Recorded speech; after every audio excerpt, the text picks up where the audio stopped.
यशाया 153 निकालेंगे और उसकी एक एक आयत करके हम लोग पढ़ेंगे। सबसे पहले हम लोग ये जानेंगे कि आज हम लोग जो यहाँ पर इकट्ठा हुए हैं वो किस लिए हैं, क्या मतलब है जो हम लोग यहाँ पर इकट्ठे हुए। चलो एक मोहल्ले और एक पड़ोस की तो बात अलग है, हम लोग दूर दूर से भी आए, कुछ लोग आसपास के गांवों से आए, कुछ लोग कम से कम 20 किलोमीटर से यहाँ से आए, दूर से आए। पर ऐसा क्या हुआ था कि जिसकी वजह से आज हम लोग यहाँ पर इकट्ठा हैं एक जगह पर, कि कोई किसी के लिए क्यों इकट्ठा होता है, कोई क्यों इकट्ठा होगा। यहाँ पर कोई शादी का माहौल नहीं है, शादी के माहौल में इकट्ठा होते हैं लोग बाग, वो भी वहां खाने का लालच होता है इसलिए इकट्ठा होते हैं। लेकिन ऐसा क्या हुआ था कि हम लोग आज यहाँ पर इकट्ठा हुए हैं, उसके बारे में जानेंगे, हम लोग पढ़ेंगे कि वो ऐसा क्या हुआ था आज के दिन 2000 साल पहले कि जिसकी वजह से हम सभी लोग यहाँ पर इकट्ठा हैं। वो बात जाननी हमारे लिए सबसे ज्यादा जरूरी है। क्या हुआ था कोई बता सकता है? क्योंकि बहुत से मसीह लोग यहाँ पर ऐसे हैं जो कि बहुत पुराने हैं, कुछ तो नए हैं, उनसे तो कुछ गिल्ला छुपा नहीं, लेकिन जो पुराने क्या बता सकते हैं कि आज के दिन 2000 साल पहले ऐसा क्या हुआ था कि जिसकी वजह से आज हम लोग यहाँ पर इकट्ठा हैं।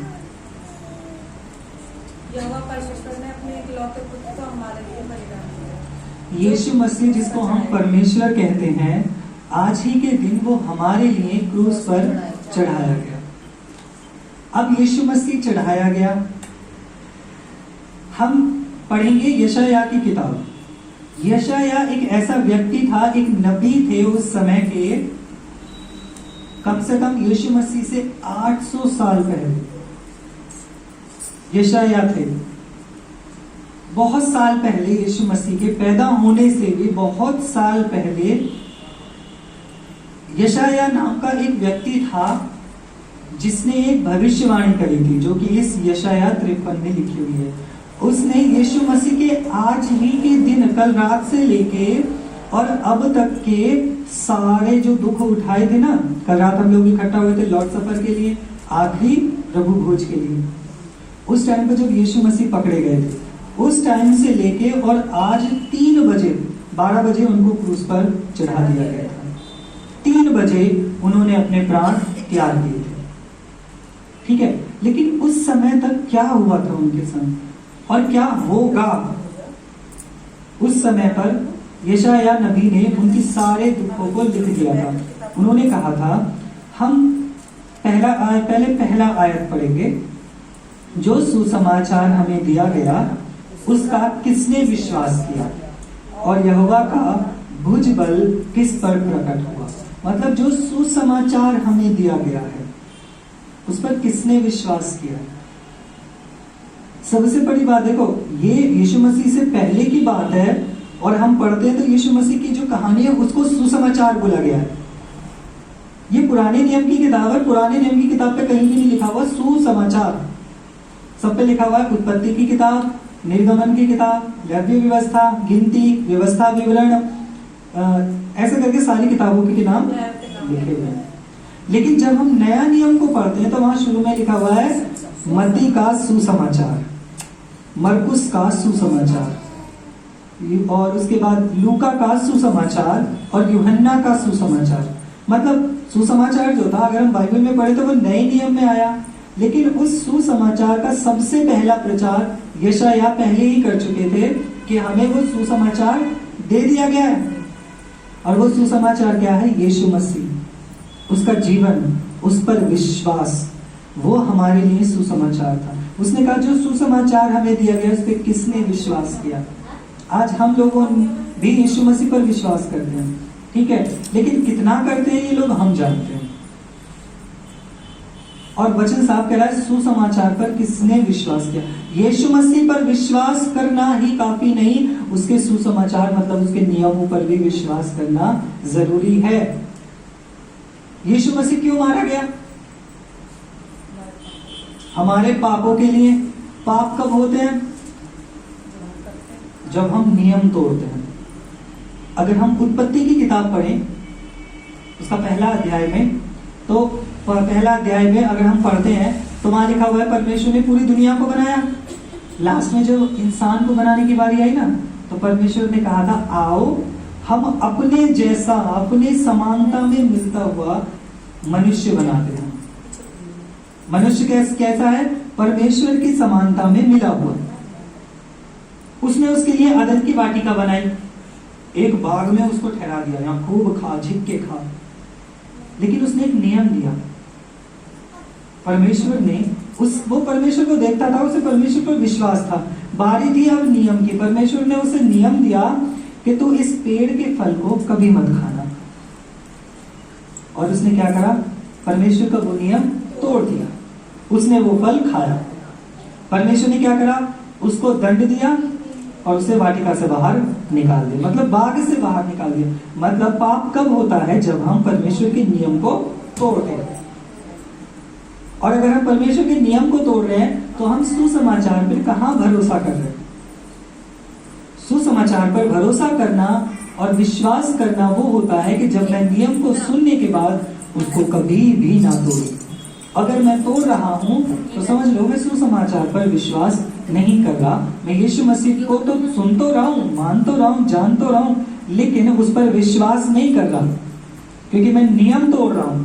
और जब जब मैं नियम तोड़ूंगा तब तब मैं परमेश्वर को अपने मुख से खुद झुठला दूंगा कि यीशु प्रभु नहीं है, क्योंकि मैं अपने वचनों को, मैं परमेश्वर के वचनों को तोड़ रहा हूं। अब यहाँ वो ये कहता कि किसने विश्वास किया? वो हमसे सवाल पूछ रहा है, क्या मैंने विश्वास किया? क्या तूने विश्वास किया? और अगर किया है तो अपने आप को जांचो, और अगर नहीं किया और फिर भी चर्च में आते हैं तो फिर करना शुरू कर दो। तीसरी आयत में, तीसरी आयत से यीशु मसीह के दुख के बारे में लिखा गया है, वह तुच्छ जाना जाता और मनुष्य का त्यागा हुआ और दुखी पुरुष था। रोग से उसकी जान पहचान थी और लोग उसे मुख फेर लेते थे। वह तुच्छ जाना गया और हमने उसका मूल्य न जाना। अगर इस पूरे आयत अध्याय को पढ़ेंगे ना तो इसमें परमेश्वर के इस वचन के बारे में, यीशु मसीह के पूरे दुख के बारे में लिखा हुआ है। लेकिन यहाँ पर देखो, इसको समझने के लिए ना हमें पहले यीशु के क्रूस पर जाना पड़ेगा कि यीशु मसीह को क्रूस कैसे दिया गया था।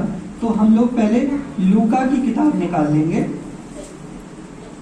इसको समझने के लिए पहले हमें क्रूस को समझना जरूरी है कि उस समय पर क्या हुआ था।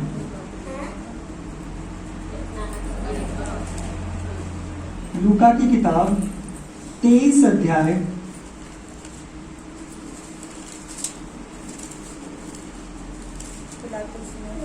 26 आयत।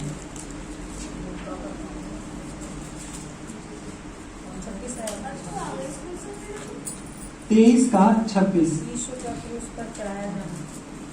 देखिए यहाँ पढ़ते हैं, यहाँ लिखा हुआ है ऊपर हेडिंग में, यीशु मसीह का क्रूस पर चढ़ाया जाना।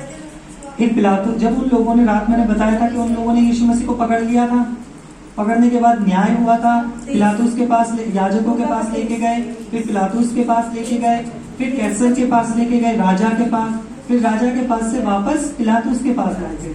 पिलातुस ने क्या करा?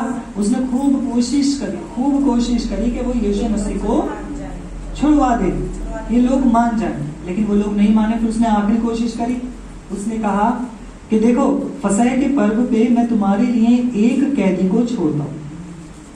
तो उसने 2 कैदी रखे, पहला यीशु मसीह और दूसरा था बरब्बस नाम का एक व्यक्ति, जो कि बुरा काम, डाकू, लड़ाई झगड़ा, डाकू कहलाया गया। ठीक है, उसको दोनों को खड़ा कर दिया। उन्होंने कहा कि तुम क्या चाहते हो, मैं तुम इन दोनों में से तुम्हारे लिए किसको रिहा कर? लोग चिल्लाकर कहते हमारे लिए बरब्बस को छोड़ दे, परंतु यीशु को क्रूस पर चढ़ा दे। वो बहुत कोशिश करता है यीशु मसीह को छुड़वाने के लिए, कि शायद वो भी मान जाता है कि हाँ ये व्यक्ति निर्दोष है और ये लोग अपनी किलसट के कारण, मतलब अपनी किलसाटपन कहते हैं ना, अपने गुस्से की वजह से ये इसको जबरदस्ती क्रूस पर चढ़वा रहे हैं अपने फायदे के लिए। उन लोगों ने क्या करा? वो बहुत जोर जबरदस्ती करी और पिलातुस मान गया। पिलातुस ने कहा ठीक है इसको क्रूस पर चढ़ा दो। उसने एक पतीले में पानी मंगवाया और उसने अपने हाथ धोए, कहा इसका खून मेरे ऊपर और मेरे बच्चों के ऊपर से मुक्त हुआ, मतलब हमारे ऊपर नहीं है इसका खून का दर्द, तो सब लोग कहते हैं इसका खून का दंड हमारे ऊपर और हमारे बच्चों के ऊपर पड़े। इस तरीके से बोलकर वो लोग यीशु मसीह को क्रूस पर चढ़ाने के लिए ले जाते हैं। पूरे शरीर पर 39 कोड़े मारे जाते हैं। 39 कोड़े। कोड़े जानते हो क्या होते हैं? हैंटर। आजकल का हैंटर कैसा होता है? एक लकड़ी का बैठा होता है और आगे को कपड़े का बना होता है या चमड़े का बना होता है, बस वो लास्ट तक वही रहता है, बहुत लंबा होता है। लेकिन उस टाइम के हैंटर कैसे थे पता है? लकड़ी का बैठा होता था, चमड़े की उसमें से 4-5 रस्सियां निकलती थी चमड़े की, और उनके ऊपर इस तरीके से तार टाइप का हुक होता था। जब वो मारा जाता था तो इंसान के चर्बी में एकदम मांस में घुस जाता था, और जब उसे खींचते थे या तो वो ऐसा जैसे जानवर ने नाखून मार दिया ऐसे बना देता था, या फिर वो वहां पर लॉक होकर वहां का मांस ही उखाड़ता था। इस तरीके के 39 कोड़े यीशु मसीह ने हमारे लिए खाए। देखो ये सब चीज जो मैं मोटी मोटी बता रहा हूं ना तुम्हें, वो क्यों बता रहा हूं? अगर हम इनकी गहराइयों तक पहुंचे ना तो हर एक चीज का एक सब्जेक्ट है जो मैं धीरे धीरे सबको पढ़ाऊंगा, समझाऊंगा कि हैंटर क्यों खाए यीशु मसीह ने, क्योंकि हमारी बीमारियों के लिए 39 बीमारियों के लिए 39 कोड़े परमेश्वर ने खाए हमारे लिए। हर बीमारी के लिए एक कोड़ा परमेश्वर ने खाया। हमारी अब सब तरह की बीमारियों से हमें छुटकारा देने के लिए यीशु मसीह ने कोड़े खाए। हमारे पापों से हमें छुटकारा देने के लिए वो क्रूस पर लटकाया गया। लोगों ने लकड़ी का बहुत भारी क्रूस यीशु मसीह के कंधे पर रख दिया। अब देखो उस टाइम के क्रूस और इस टाइम के क्रूस में क्या फर्क है? इस टाइम के क्रूस का तो वो रेग मार मार के और रंदा मार के और उस पे वार्निश करके एकदम चिकना बना के रखते हैं। लेकिन उस टाइम का क्या, वो तो ऐसे काट कर लकड़ियों में बक्कल सक्कल और उबड़ खाबड़ बना हुआ ऐसे ही पकड़ा दिया। सोचो जब यीशु मसीह उस क्रूस को कंधे पर लेकर बैठा चल रहा था और कमर में जख्म, जब वो रगड़ रहे होंगे, चुभ रहे होंगे, तो कितना दुख हो रहा होगा।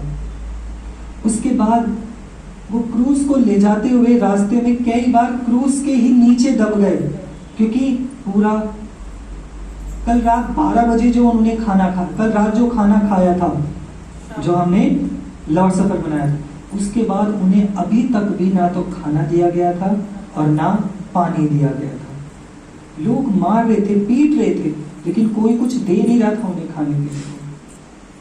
अलग अलग तरीके से मारा जा रहा था, जो आ रहा था वो मार रहा था। ऐसे में खून शरीर से बह रहा, कितनी कमजोरी आई होगी। उस कमजोरी को में भी परमेश्वर इतना भारी, जो 100 किलो से भी ऊपर का क्रूस है, उसे कंधे पर लटका कर जा रहे थे। बार बार क्रूस के नीचे दब रहे, बार बार सिपाहियां उठा दे, और एक चीज और, पीछे से सिपाही फिर भी हैंटर मारते हुए संग चल रहे थे। पीछे से फिर भी हैंटर मार रहे थे सिपाही। जब उन्होंने देखा कि ज्यादा ही हो गया है, अब नहीं चला जा रहा इससे, तो उन्होंने क्या करा, जब वे उसे लिए जा रहे थे तो उन्होंने शमौन नामक एक कुरेनी को, जो गांव से आ रहा था, पकड़कर उस पर क्रूस लाद दिया कि उसे यीशु के पीछे लेके चले। उन्होंने क्या करा, फिर एक कुरेनी व्यक्ति था, दूसरे देश का व्यक्ति जो अपने गांव से आ रहा था, उसे पकड़ लिया और पकड़ के उससे कहा, तू इस क्रूस को लेके चल इसके पीछे पीछे। और यीशु मसीह आगे आगे और वो व्यक्ति क्रूस को उठाकर यीशु मसीह के पीछे पीछे, और कहां तक गए? लोग की भीड़, बड़ी भीड़ उसके पीछे होली, और उसमें बहुत सी स्त्रियां भी थी जो उसके लिए छाती पीटती और विलाप करती थी। मतलब यीशु मसीह आगे आगे चल रहे हैं, शमौन पीछे क्रूस लेके चल रहे हैं। दुखी है, परेशान है, पूरे घावों से भरे हुए, खून बह रहा है जगह जगह से। शरीर का कोई एक ऐसा हिस्सा नहीं बचा था जहां से खून ना बह रहा। इस तरीके से उनको मारा गया। वो क्यों पिटे, क्यों इतनी मार खाई? हमारे लिए, ताकि हम छुटकारा पाए, हम अपने पापों से, अपने बीमारियों से छुटकारा पा सकें। वो किस लिए खाया उन्होंने? हमारे लिए।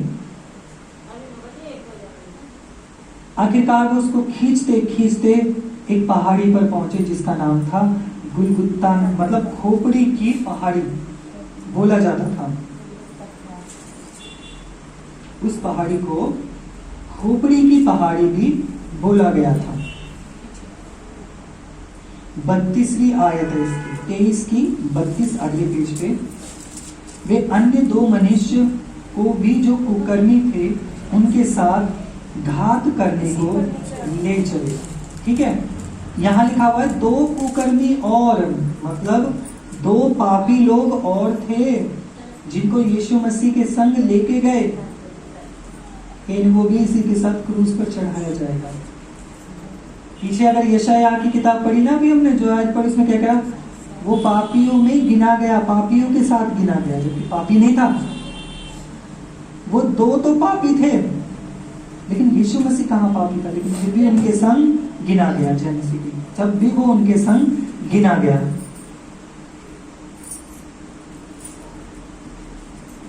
जब वे उस जगह जिसे खोपड़ी कहते हैं पहुंचे तो उन्होंने वहां उसे और उस कुकर्मियों को भी, एक को दाहिने और दूसरे को बाईं ओर क्रूस पर चढ़ाया। तब यीशु ने कहा, हे पिता, इन्हें क्षमा कर, क्योंकि ये नहीं जानते कि ये क्या कर रहे हैं। मतलब यीशु मसीह जो थे, क्या हुआ कि उनको सबको क्रूस पर लटका दिया गया, हाथों में कीलें ठोकी जा रही, और यीशु मसीह कह रहे, हे पिता, इन्हें क्षमा कर, ये नहीं जानते क्या कर रहे हैं।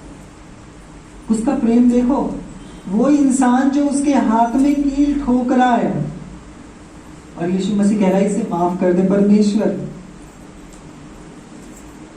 क्या हम कभी ऐसा कहते किसी को जो हमारे लिए कुछ कर रहा है, हम तो उसके लिए बुरा ही करने की तैयारी में रहते हैं।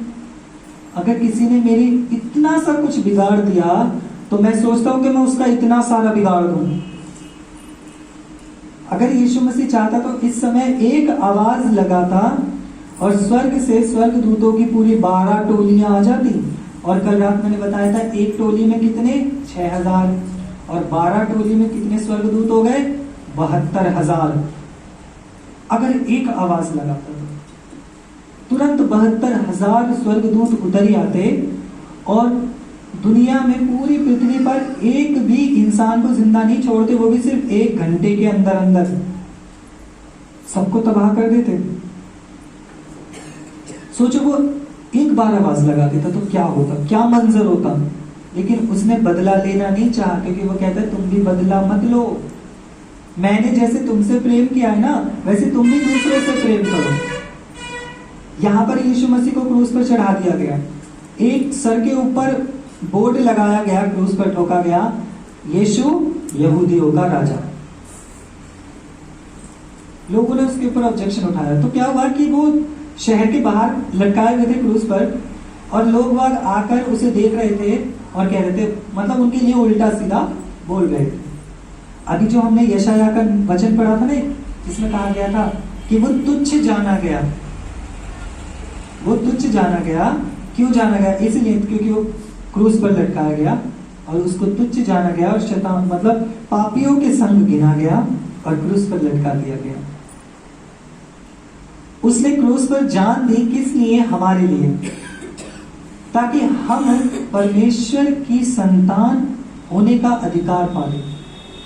अब हम वो अधिकार का देखो, अगर हम यूहन्ना की सुसमाचार उसका 1 अध्याय पढ़ेंगे, उसकी 1 अध्याय की आयतें हैं, 1 अध्याय में शायद 12 आयत है। 12 आयत में लिखा हुआ है, जिन्होंने उस पर विश्वास किया उन्हें उसने परमेश्वर की संतान होने का अधिकार दिया। अगर हम परमेश्वर की संतान हैं तो हम बुरा क्यों करते हैं? सोचिए, आपके घर में 2 जानवर पाले हैं, एक पाला है मांसाहारी और एक पाला है शाकाहारी। अगर वो मांसाहारी, अभी कुछ दिन पहले मैं गया था एक जगह गांव में, अगर वो मांसाहारी आपके सामने शाकाहारी खाना खाने लगे तो आपको कैसा लगेगा?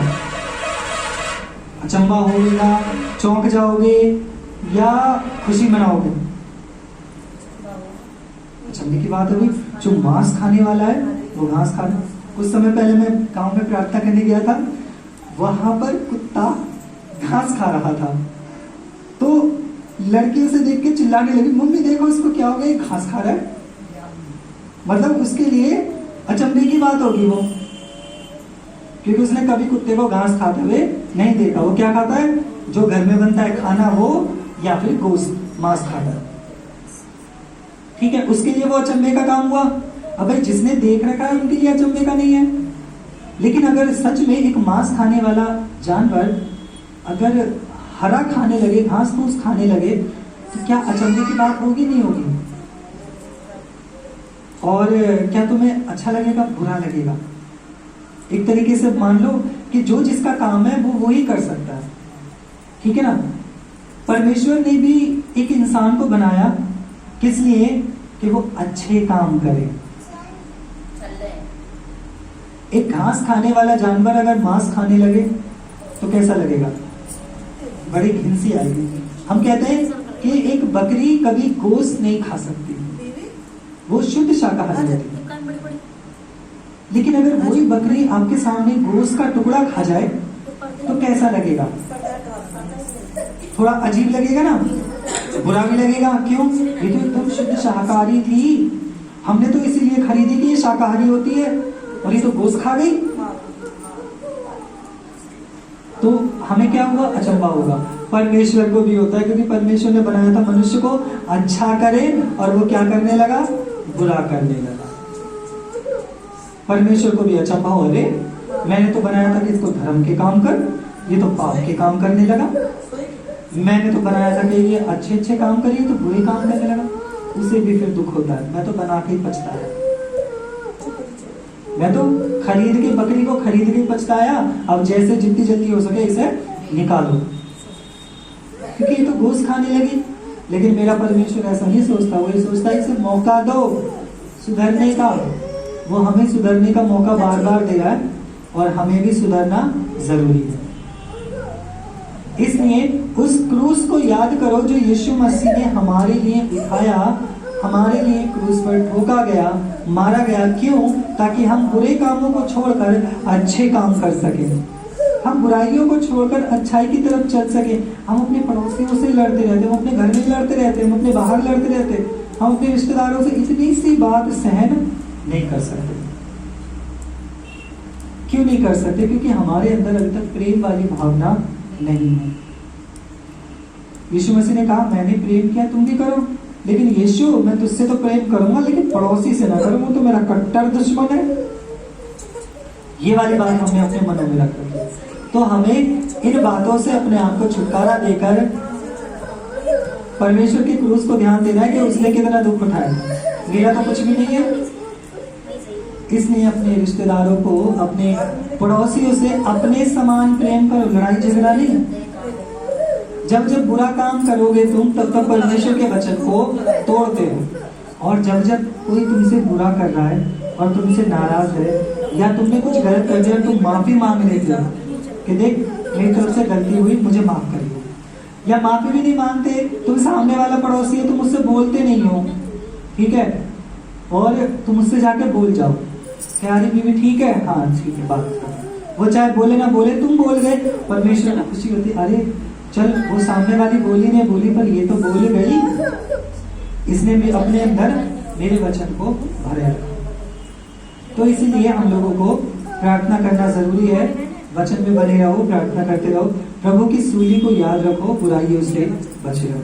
हम लोग प्रार्थना करते हैं। धन्यवाद पिता, प्रभु यीशु तेरा धन्यवाद करते प्यारे परमेश्वर, तमाम गुनाह गलती अपराधों को माफी मांगते हुए पिता, इस वचन को और तमाम बातों को हम तेरे हाथ में सौंपते। जैसे वचन हमने पढ़ा प्रभु, तूने हमारे खातिर सूली पर प्रभु जी सारे दुखों को उठाया, ताकि हम लोग प्रभु अपनी बीमारी, अपनी परेशानी, अपने तमाम पापों से, अपराधों से, गुनाहों से छुटकारा पा सके। पिता यीशु, हम हर एक बात को, हर एक इच्छा को तेरे हाथों में सौंपते हैं, वचनों को, हर एक बात को तुझे सौंपते हुए, आदर गौरव सम्मान आपके सामने रखते हुए यीशु मसीह आपके नाम से मांगते हैं, आमीन। हम लोग दान गिरेंगे।